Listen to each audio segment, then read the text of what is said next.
Whoopi Goldberg sparks outrage with hateful Trump rhetoric as fans plead for U.S. talk show AXE. Enough is enough. The View viewers have proclaimed enough is enough after the panel ripped into President Donald Trump's appearance at the UN in New York this week. President Trump hit headlines across the globe following his nearly hour-long speech at the UN, in which he let rip against Europe, climate change, London Mayor Sadiq Khan, and the UN itself. In a one-of-a-kind monologue, President Trump reiterated his claims that he's in line for the Nobel Peace Prize, while claiming he'd put an end to 7 conflicts across the globe. He also claimed Sharia law was on its way to the British capital, took digs at Vladimir Putin, and claimed Christianity was the most persecuted religion on earth. Inevitably, President Trump's critics have used his speech against him this week, with the aforementioned Mr. Khan branding him racist and televised debates, such as one on Channel 5's Jeremy Vine, causing furious reactions. The View's Whoopi Goldberg and co-hosts Sunny Hostin, Sara Haines, Alyssa Farah Griffin, and Joy Behar followed suit on the ABC talk show,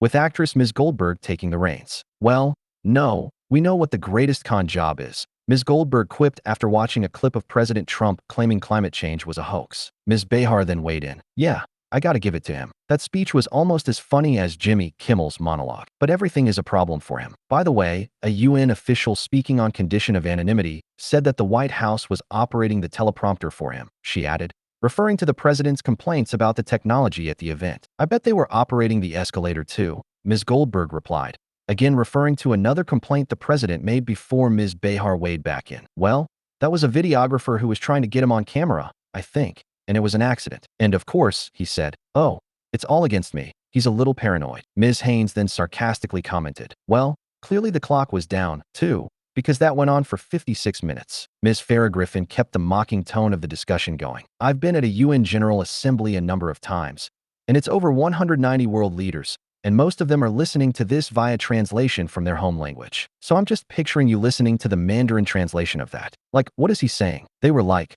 "What are you doing?" Ms. Goldberg joked before Ms. Farah Griffin continued. "At one point, I had this on in the background when we were in hair and makeup. He went from mahogany chairs to windmills to the stock market within, like, 5 minutes. I mean, you've got to respect the ability to just hard pivot on topics like that." Ms. Haines interjected. "And the other thing is that, good God, don't ever take that man off the teleprompter. Like, I just feel like someone died yesterday watching that. I mean, like, his people, his team, that was just a train wreck." Ms. Hostin cut into the debate to try to make a more serious point. "But to be serious about it, you know, what an embarrassment," she blasted. "What an embarrassment. Not only did he say those inflammatory and divisive types of things about immigration and other countries, but he also just lied to the group at the UN. He said 7 wars because he wants this Nobel Peace Prize, which is very strange to me that he wants it so badly. Will somebody make one and send it to him?" Ms. Goldberg sarcastically yelled to the crowd, prompting laughter from the View audience. As the conversation neared its conclusion, Ms. Behar then questioned whether or not President Trump's support for Zelensky